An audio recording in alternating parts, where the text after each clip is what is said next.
Sup guys, so Villager in Smash 4 is kind of a sad story of a character. He's actually a character I really liked. I remember I wanted to pick him up initially for the Meta Knight matchup, but it ended up being, a lot of people started thinking he lost the matchup, and then DLC characters started coming out like Mewtwo, Bayo, Cloud, which all gave him a lot of trouble, and he ended up falling off the meta pretty hard. Renai had a lot less success over time, and I'm hoping in Ultimate, with a lot of the changes he's getting, that he will be a much more viable character that won't fall off, as strong characters with good disjoints and power really outclass him. So let's get into his changes. Jab. Jab is completely different pretty much. The first two hits are the same, has a little bit less damage, but the rapid jab now ends up with a ender hit. So you lose and gain some things with this. I know some people are saying it's a nerf. Some ways it is, in some ways it's a buff, because you can no longer do rapid jab into axe, I'm guessing. However, this also means you're not going to rely on having the axe or guess what your opponent's going to do if they fall out of rapid jab in order to get the final hit on them. Because a lot of times what happens is you fight someone like Floaty, and they would DI the rapid jab away, and they could fairy you out of it, so you have to shield, but then they're in a decent spot because Villagers' out-shield options weren't exactly great. But losing jab, jab, jab into axe does kind of stink. We'll see how this works. I do expect it to work in Villagers' favor, though, just because of the consistency of it. Plus, I imagine it still would do things like jab 1-2 into a mix-up. Dash attack.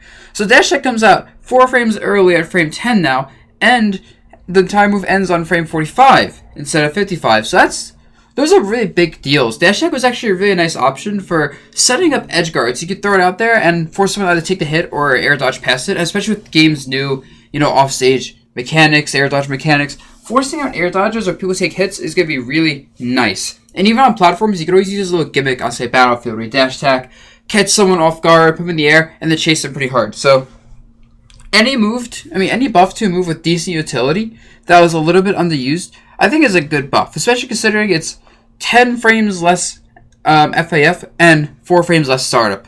I'm actually expecting to see a lot of this, maybe even a neutral, considering it had okay range. You could just mix people up with it, but it must be used for specific setups. Still, up tilt. So the second hit got 1 more damage, exchanged for the first hit losing damage. My guess is this means the move will link it to itself better because a little bit less knockback in the first hit in theory. But more importantly, it should have a lot more kill power now. It was already a pretty powerful move in Smash 4, and adding 1 damage to a move with pretty good knockback growth, considering it killed with 5 damage on the second hit, that's going to matter a lot. I'm also assuming the move should link better in general, because that was an issue that it seems Smash 4 is fixing. Ultimate's fixing a lot of the issues with moves linking, so that's really nice. His grab is a long-range grab. I wouldn't say it's a tether grab exactly, but it's not a regular grab, and most of these long-range grabs got buffs in Ultimate. So the standard grab comes out 1 frame faster at frame 14. It now is 12 frames less end lag with a 44 frame FAF. Dash grab went from a 70 frame FAF to 48 FAF. In other words, 22 frames less ending lag. That is insane. Villager's grab is still pretty laggy with 44 and 48 respectively on standing and dash grab, but regardless, that makes the option a lot less risky to go for. You won't get spot dodge, charge, F smashed anymore probably. So that's a really nice buff. If Villager still has his grab combo game, which I imagine he will, that's going to be great. Because he did a lot of damage, 30-ish damage off that grab, which actually is a lot, but it's a good amount. Assuming back throw still kills, that's going to also be amazing. And now his grab also catches items. I'm not sure if it catches projectiles too or it's just items.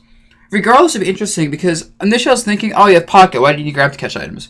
But let's say you're fighting a character with multiple items. I don't know, I can't think of a good example. Maybe there'll be something. Or maybe even doubles. You can now pocket an item, say a Diddy Banana, so you can't have it. But then saying doubles, also catch or rob gyro so you can't have that. Now you essentially locked out 2 items. Although, of course, you're going to be holding the gyro if you grab it with it. Assuming, of course, they don't overlap as well. So, overall, it's the grab buffs by himself are great, and the extra utility with it might be really useful for doubles, where Villager is already a really solid character. For his dodges, spot dodge now 21 FAF, so very good, and his forward roll is 30. So it's actually got buffed by 1 frame. His backward didn't get touched at all, which is surprising. So, he's just getting buffed in the dodge department. Now, forward air and back air. Both moves got slightly buffed, apparently. Forward air seems to linger a bit longer now. And forward air actually goes a little bit farther now, the projectile. Same with back air. And as a result, they both linger for about 1 frames extra each. But more importantly, that just means they have a longer range zoning tool.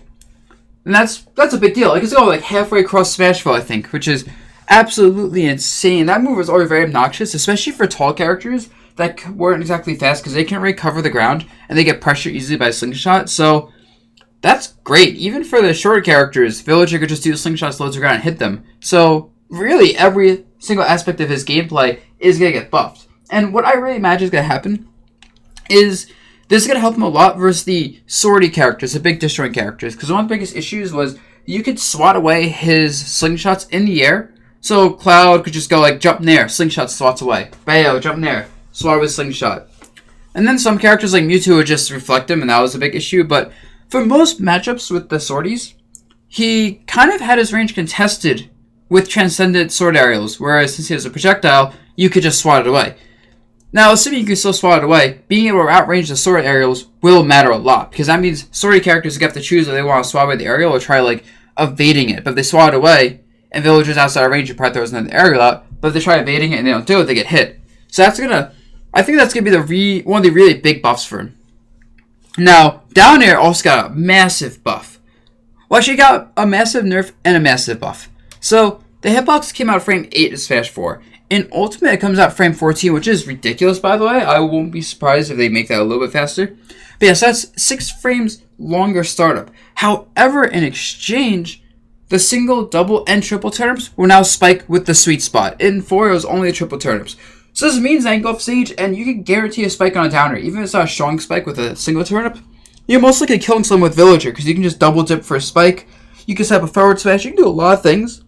Considering Villager's recovery is so good, and he has such good edge guarding options, especially when he hits someone once and puts him in an awkward spot. Because in 4, what happened a lot of times is you fight Villager, and he would downer you, and you would purposely like get on the side downer close to the stage, and as long as you didn't get the triple turnip, you would tech jump the downer, and then jump over Villager as he's trying to like follow up on the tech jump, or even just recover. It depends on your character and situation. Point is, you can take advantage of the downer not always spiking, and recover against Villager as a result. Now it's not going to happen. Now you just have to avoid the sweet spot completely, otherwise you are screwed. Add that to his bigger range, forward air and back air, better dash attack, and you have a character that's going to be really, really abusive off stage. And now landing lag buffs. Nair's frame 8 frames landing lag down from 14, forward air 14 down from 23, back air 14 down from 23, up air 12 down from 15, so minor buff, and down air 12 down from 15, so once again minor buff. So overall, really the forward air and back air getting huge landing lag reductions is going to matter the most. I think it's there mainly so you can keep up with the increased movement speed on characters, and from what seems like the lesser shield stun in this game. So overall, those are alright. Nair being frame 8 is like, that's really good, but a lot of characters have similar landing lag on their fast low range aerials, so it's not like spectacular. And then up air and back air, 12 frame landing lag down from 15, really it's barely a buff. That's very much below average. And Lloyd Rocket has 2 frames less end lag now, with FAF being 36 instead of 38, so that's nice. Anything that helps Villager's setup game be a little bit faster is just good. I wouldn't be surprised if this changes to his down beat, but there's nothing I've heard of or seen anything about, so I gotta wait for that information. And yeah, overall, Villager is looking very buffed. I am very excited for him in the next game. I think these buffs are gonna fix some of his issues. And talking about movement changes. So, Villager is definitely a character that benefits movement changes a lot, because even though he's not rushing you down, he's a character who wants to keep space. Having significantly better movement options when keeping space is very good, especially when you can do things like dash cancel, forward smash, trick people up, dash cancel into side B even. You want to do like dash cancel grounded moves in general with Villager, so, I'm kind of reaching already with dash cancel, forward smash, and side B. Maybe dash cancel, I don't know, axe, like, that doesn't help much, but just be able to move faster overall means he can space out his fairs and bears better. He can be more obnoxious. He can get more distance to set up the Lloyds, to set up the trees, and all that fun stuff. So, I think that's great. His recovery is really good, assuming it's not super nerfed. I know that it seems the more he's knocked off stage, the less blues he has, which indicates he has less time for his recovery, and also he can move less distance, and it's easier to hit him out of the balloons. So, there's going to be a lot more counterplay to his recovery, assuming it's easier to knock him out of his up B. you have hit him out of the air less times from the basically fall and all that stuff. But it's still, unless they gutter the recovery, it's still one of the best recoveries in the game. Combine that with his amazing edge guarding game, and overall he's just going to be a threat off stage and still very hard to contest off stage. Was there anything else I wanted to talk about? Oh, the air dodge changes. Now, being a character without the best aerial frame data, he's not going to be able to cover air dodges as well as other characters, but because of all his range on attacks, of course. Oh, hello, Ed. Because of all the range on his attacks, he kind of naturally covers a lot of air dodge options anyway. It's weird. He doesn't have the frame data for it, but he has the range for it. So we'll see how that works. As a small character with a fast nair and a good range back air and fair, I think it takes advantage of being able to move around with air dodges because he can choose to either air dodge in place and immediately nair, of course. He could air dodge away from you and then fair or side B, and that's what you're going to deal with if he can't get in his face immediately. So, just the fact that he can control the distance he's going to be at and he has options for close range and mid range and far range means the versatility afforded to him by the new air dodge changes should help him a lot. And with that, that's all I have to say. I think this is a longer video than most of them, but yeah, let's see how Villager turns out. Ultimate drops in 45 days. So let's get hype. And of course, let me know who you want to see in the comments below.